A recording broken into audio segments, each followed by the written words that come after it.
नमस्कार दोस्तों, जैसा कि आप स्क्रीन पर देख सकते हैं, central board of secondary education यानी कि केंद्रीय माध्यमिक शिक्षा बोर्ड के अंदर सुपरिटेंडेंट और जूनियर असिस्टेंट के लिए वैकेंसी आई है। टोटल वैकेंसी 212 हैं, जिनमें से 142 वैकेंसी सुपरिटेंडेंट के लिए हैं और 70 वैकेंसी जूनियर असिस्टेंट के लिए हैं। अब किस कैटेगरी में कितनी वैकेंसी आई हैं, इसे आप टेबल में देख सकते हैं। इसके एप्लीकेशन फॉर्म 1 जनवरी 2025 से शुरू हो चुके हैं और एप्लीकेशन की लास्ट डेट 31 जनवरी 2025 है।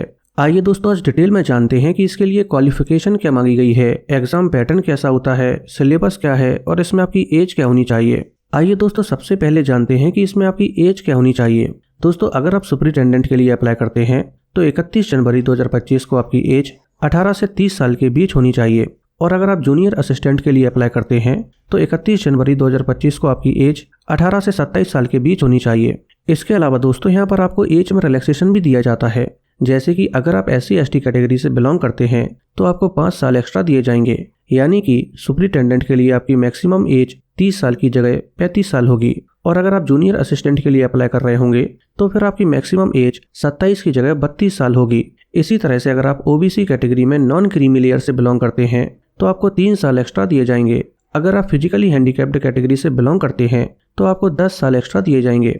अगर आप वुमेन हैं तो आपको 10 साल एक्स्ट्रा दिए जाएंगे। ऐसे ही और भी कैटेगरीज हैं जिनमें एज में रिलैक्सेशन दिया जाता है, आप टेबल में देख सकते हैं। लेकिन दोस्तों, आप इस बात का विशेष ध्यान रखना कि आपकी मिनिमम और मैक्सिमम एज 31 जनवरी 2025 से ही कैलकुलेट की जाएगी।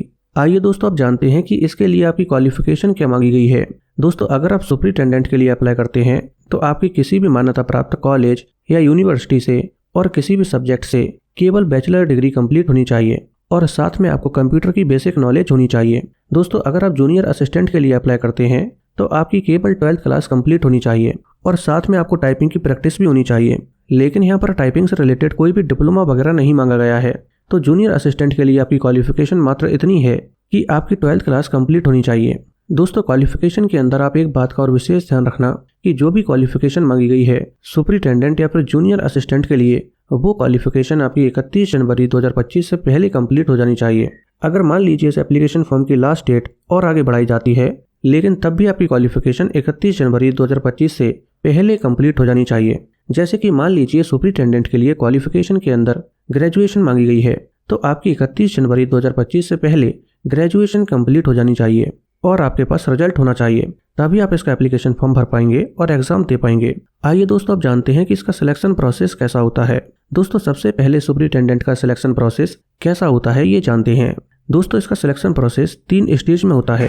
पहली स्टेज में Tier 1 ऑब्जेक्टिव टेस्ट होता है, दूसरे स्टेज पर Tier 2 होता है जो ऑब्जेक्टिव प्लस डिस्क्रिप्टिव होता है और तीसरी स्टेज पर फाइनली स्किल टेस्ट होता है। आइए दोस्तों, इसे भी थोड़ा सा डिटेल में जान लेते हैं।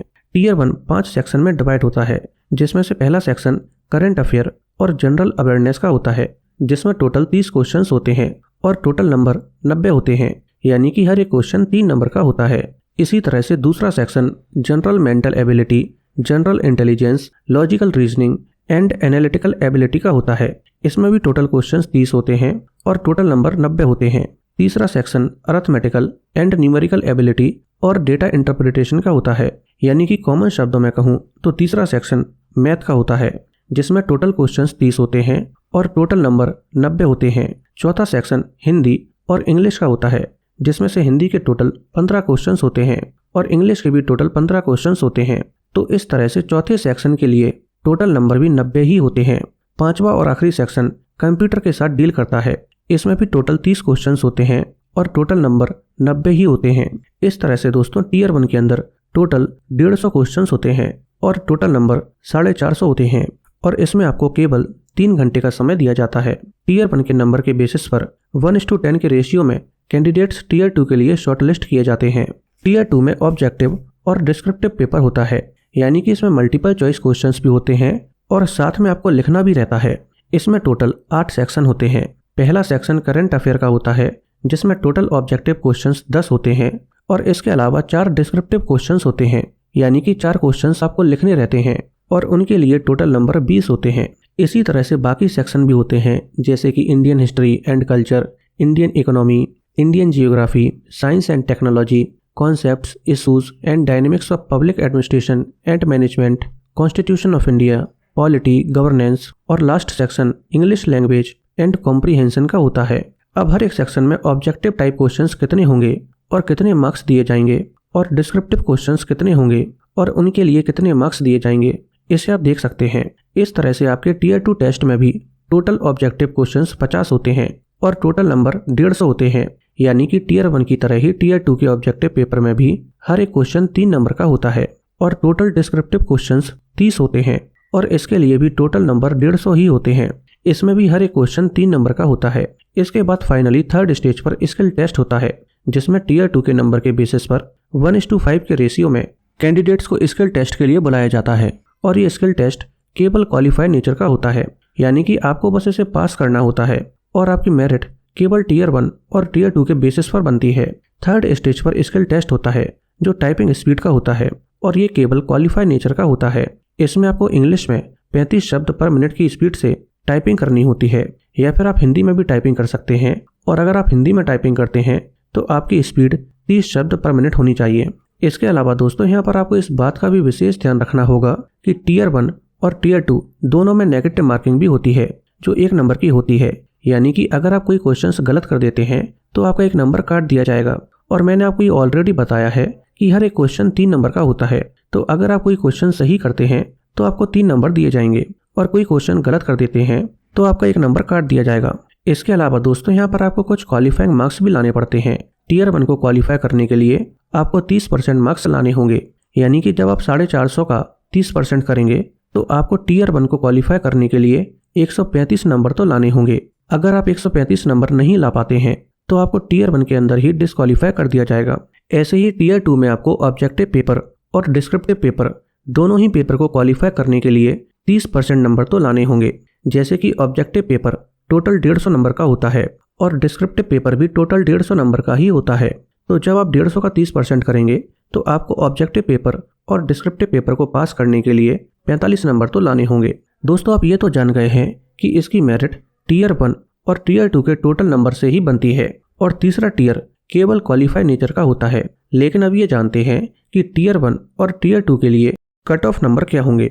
दोस्तों टीयर 1 और टीयर 2 के cut off number general category के अकॉर्डिंग डिसाइड किए जाते हैं।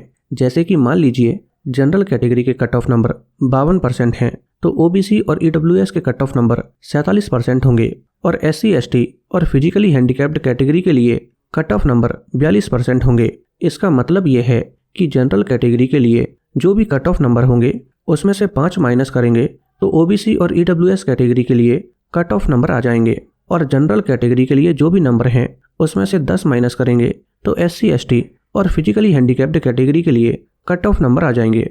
आइए दोस्तों आप जानते हैं कि जूनियर असिस्टेंट का सिलेक्शन प्रोसेस कैसा होता है। दोस्तों इसका सिलेक्शन प्रोसेस केवल 2 स्टेज में होता है। पहली स्टेज पर एक एमसीक्यू फॉर्मेट में ऑब्जेक्टिव टेस्ट होता है और दूसरी स्टेज पर स्किल टेस्ट होता है जो केवल क्वालिफाइड नेचर का होता है। दोस्तों पहली स्टेज पर जो ऑब्जेक्टिव टेस्ट होता है ये 5 सेक्शन में डिवाइड होता है। पहला section general knowledge, current affair और एनवायरनमेंट के साथ डील करता है जिसमें टोटल क्वेश्चंस 30 होते हैं और टोटल नंबर 90 होते हैं। यानी कि हर एक क्वेश्चन 3 नंबर का होता है। दूसरा सेक्शन रीजनिंग और मैथ का होता है जिसमें टोटल 25 क्वेश्चंस होते हैं और टोटल नंबर 75 होते हैं। तीसरा सेक्शन हिंदी और इंग्लिश का होता है जिसमें टोटल 25 क्वेश्चंस होते हैं और टोटल नंबर 75 होते हैं। चौथा सेक्शन कंप्यूटर की बेसिक नॉलेज का होता है जिसमें टोटल 10 क्वेश्चंस होते हैं और टोटल नंबर 30 होते हैं। पांचवा और आखिरी section awareness about school education, examination board and it's administration के साथ डील करता है जिसमें टोटल 10 क्वेश्चंस होते हैं और टोटल नंबर 30 होते हैं। इस तरह से ये एग्जाम में टोटल 100 क्वेश्चंस होते हैं और टोटल नंबर 300 होते हैं। इसमें आपको केवल 2 घंटे का समय दिया जाता है। इसमें भी नेगेटिव मार्किंग होती है। अगर आप इसमें भी कोई क्वेश्चंस गलत कर देते हैं तो आपका 1 नंबर काट दिया जाएगा। और जैसा कि मैंने आपको ऑलरेडी बताया है कि अगर आप कोई क्वेश्चन सही करते हैं तो आपको 3 नंबर दिए जाएंगे क्योंकि हर एक क्वेश्चन 3 नंबर का है। दूसरी स्टेज पर स्किल टेस्ट होता है जो टाइपिंग स्पीड का होता है और ये केवल क्वालिफाइड नेचर का होता है। इसमें आपको इंग्लिश में 35 शब्द पर मिनट की स्पीड से टाइपिंग करनी होती है, या फिर आप हिंदी में भी टाइपिंग कर सकते हैं। और अगर आप हिंदी में टाइपिंग करते हैं तो आपकी स्पीड 30 शब्द पर मिनट होनी चाहिए।